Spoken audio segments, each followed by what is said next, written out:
Greetings, everyone.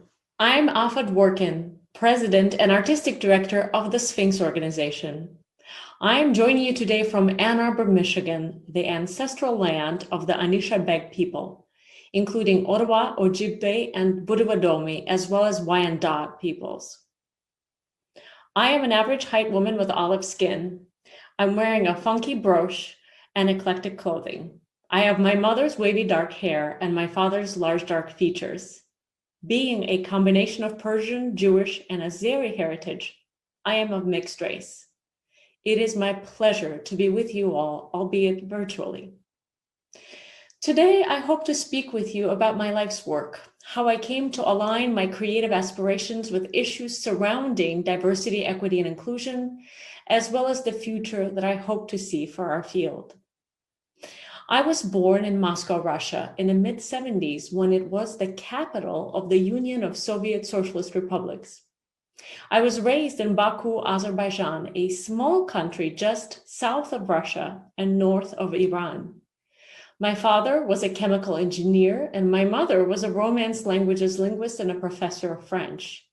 The arts and music were not part of our realm and were not seen by my parents as a viable career path.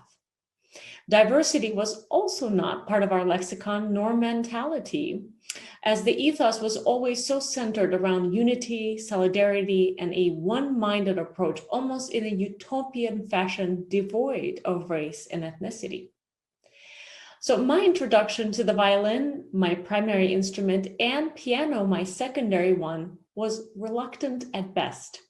After a couple of years of me attempting to make the case to study them, my folks agreed to take me to my community music school and test my sense of pitch and rhythm, which were the prerequisites for studying music. And I say this with intention, the only prerequisites, because for the many faults of my country of origin, the view of musical studies was such that it was not a privilege of the few, but the right of every child to have this incredible hands-on experience with classical music without regard to one's zip code, heritage, or skin tone.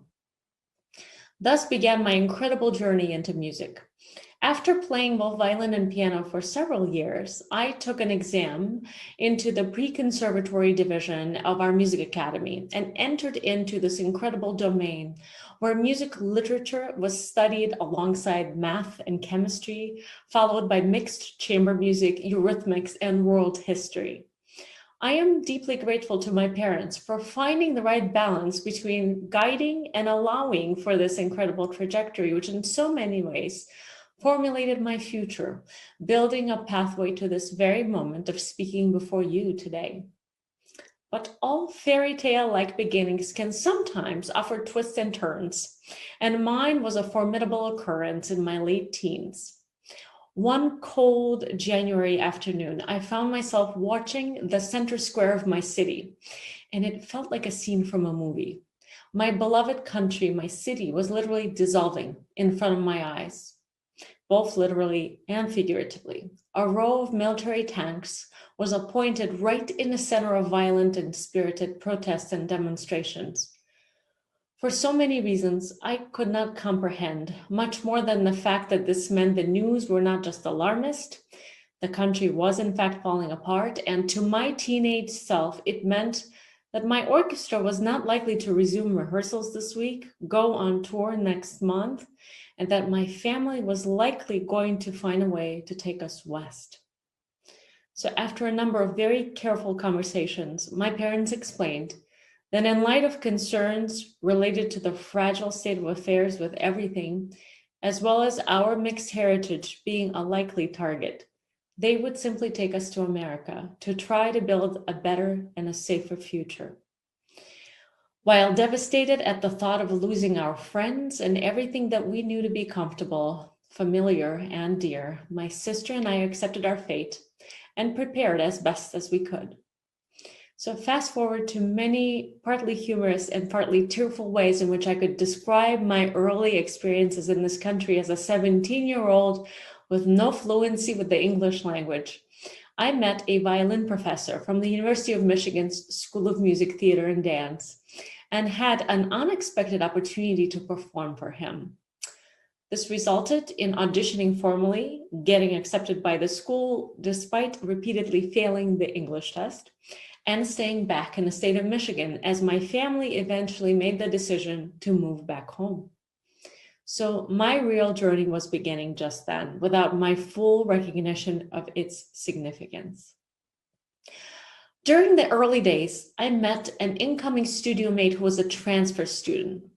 Now, this was an African-American violinist who had an idea to diversify the field of classical music through the study and performance of works by Black and Brown composers and presentation of young artists of color on stage. The idea at the time seemed both unrealistic but also unusual to me.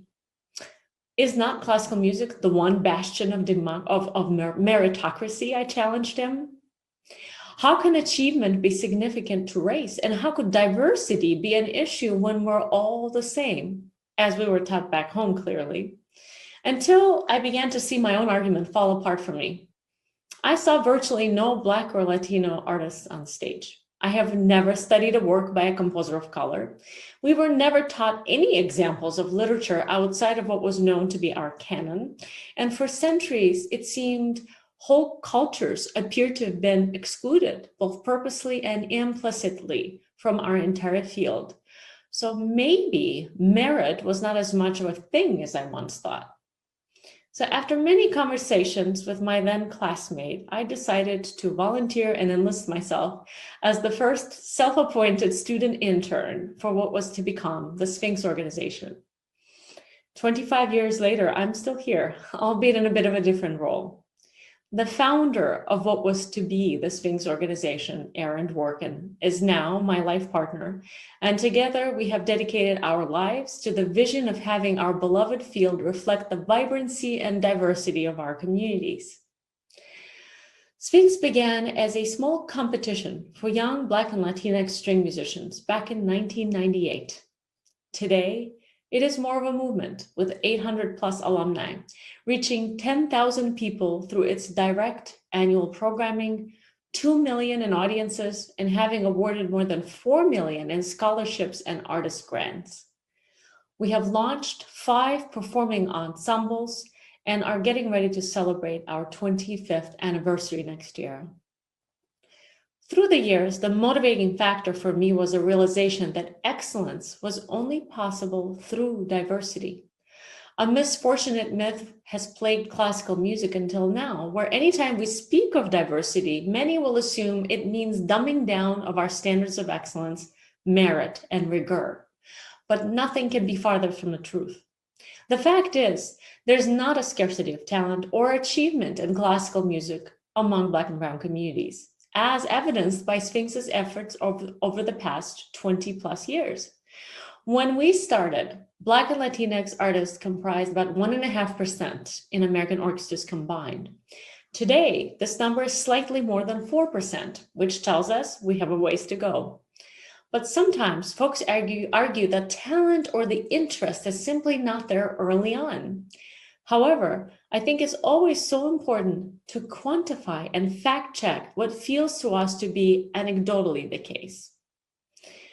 When we look at the issue more closely, the numbers in our community music schools, which focus on early introduction, after-school education, and are encouraging because they reflect almost precisely the population representation, which indicates one thing to me, that the problem is not with the pipeline or early interest, nor the lack of talent. It lies in the lack of intentionality and directed resources toward retaining, nurturing, and cultivating this talent. Sphinx's efforts form a pipeline which begins with early introduction, education, then continuing to intermediate boot camps, and on to college preparedness, professional performance opportunities, touring, commissioning, and most recently, talent development and placement at the professional level through performance, administration, and now entrepreneurship. Our work spans all of the various phases of participation, but we do this not alone, in partnership with more than 200 partners across the country, ranging from 105 orchestras, major conservatories and music schools, presenting houses, and community educational institutions. I will share from personal experience of running our youth educational programs. Each year, we select 90 young artists to participate in our summer programs alone. These young people range from age 11 through 17. But if given resources, we could easily welcome 3 times that many young artists. And those young people are good enough to enroll in any music school with the right effort on behalf of the school. Sphinx has become a service to the field organization by not just administering and running our programs directly, but by creating, amassing, and disseminating the necessary resources to encourage our field to work more decisively in the sphere of presentation and diversity. Since the twin pandemics of 2020 and until now, we have focused our work on programs which range from beginning private and group lessons online to digital performances featuring hundreds of our artists, to funding new commissions, assembling in an online convening for more than 2,200 people around the globe and beyond. Our work has been to find ways to continue artist-centric support, from offering relief funds to helping to catalyze and reshape the projects and initiatives by our artists, and working with partners and issuing a concrete call to action to the field. You see, the organizers of this wonderful event kindly invited me to spend time with you long before our world was brought to its knees back in 2020.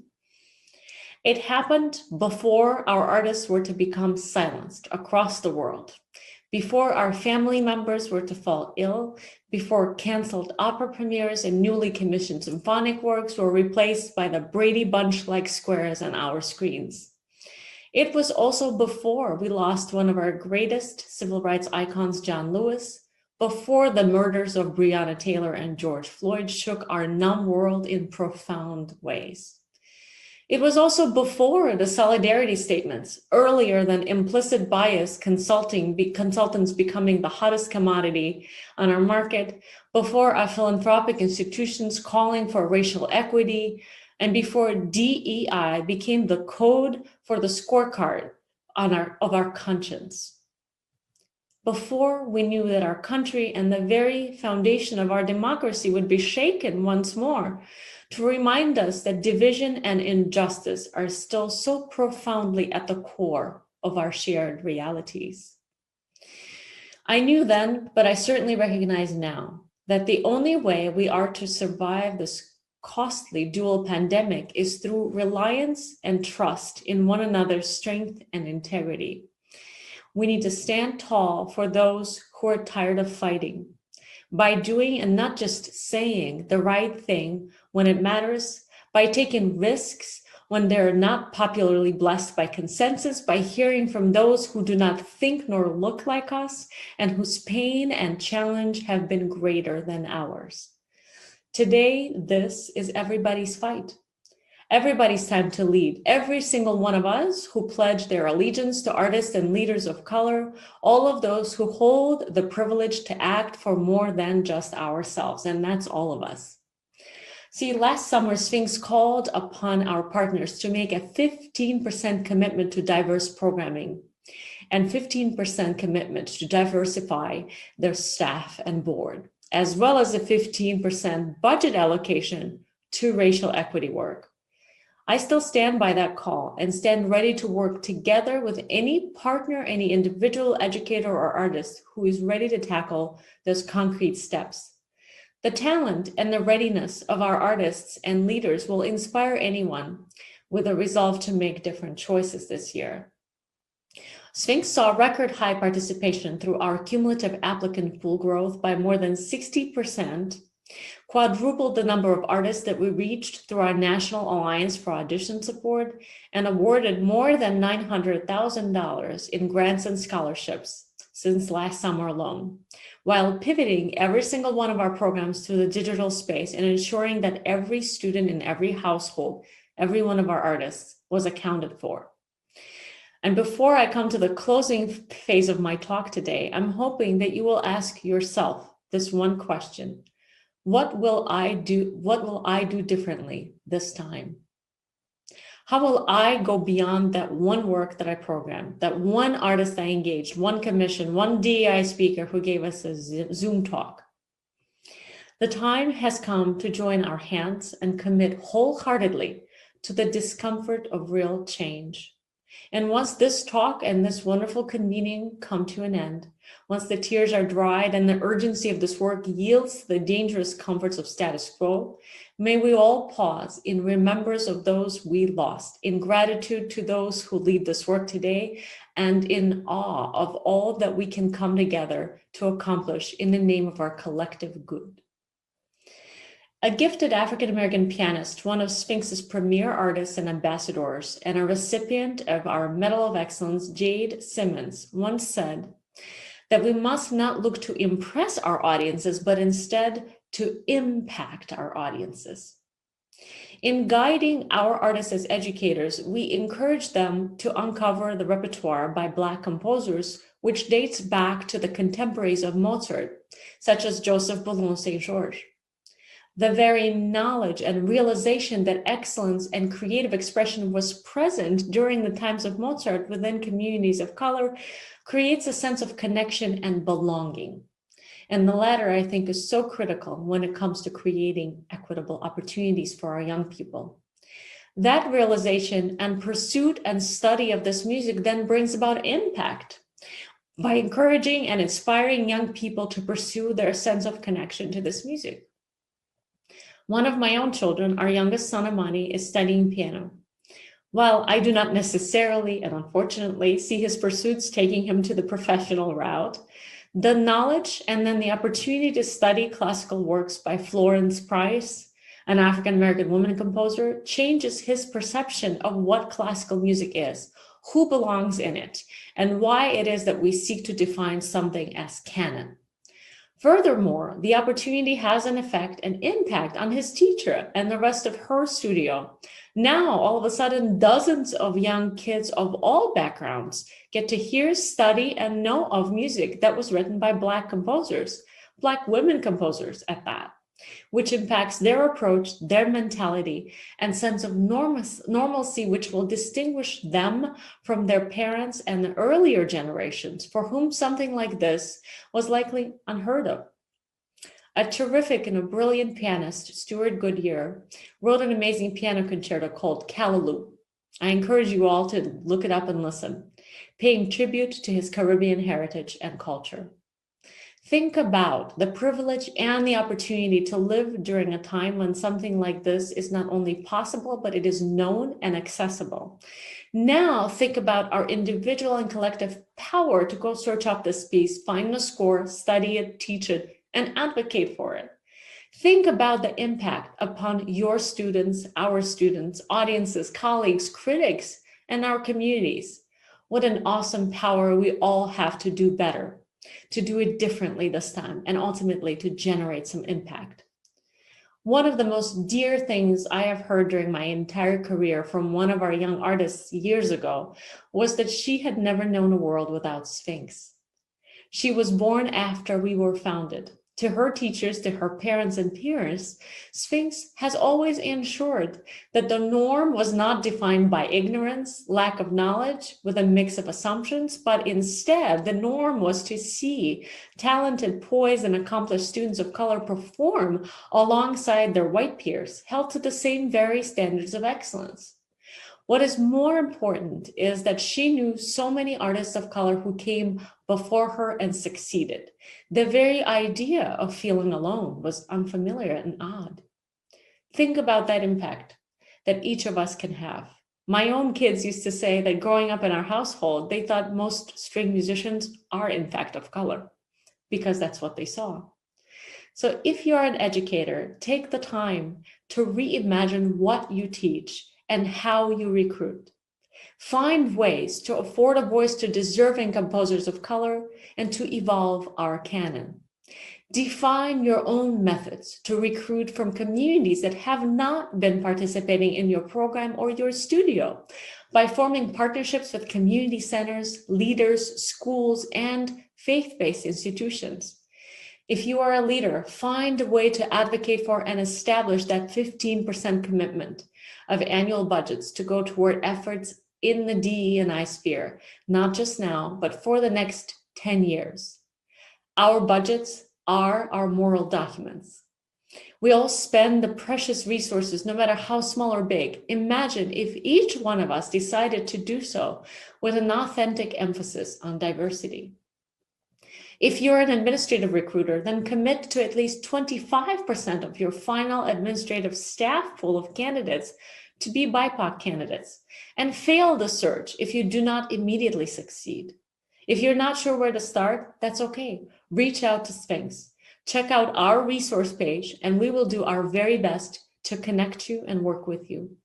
If you are a student, a performer, a collaborator, make the choice when deciding on a program. Select the non-white composers who deserve to be heard, studied, and appreciated, but not just this year, not the next program, for the next 10 years, to each one of your programs, not just one. I invite you to think of yourself as an investor. In many ways, however abundant or scarce our means might be, we all have some amount of power, and I would argue great power, to invest our daily energy, actions, and resources into our future by simply making intentional decisions which can have radically different and powerful consequences. And finally, a quote. I mentioned we lost an iconic civil rights leader some months ago, John Lewis, who said, "We may not have chosen this time, but this time has indeed chosen us." We have an obligation and the privilege to lead from every single seat. As educators, as artists, as organizers, as community leaders, as allies, we have the power to make decisions that benefit our beloved art form and our communities. So let's seize it, so that a year from now, when we reflect and look back and feel pride, when reflecting on ways in which we have helped to empower real, measurable change in our industry, we may all rejoice together. Thank you for this wonderful opportunity to speak before you today.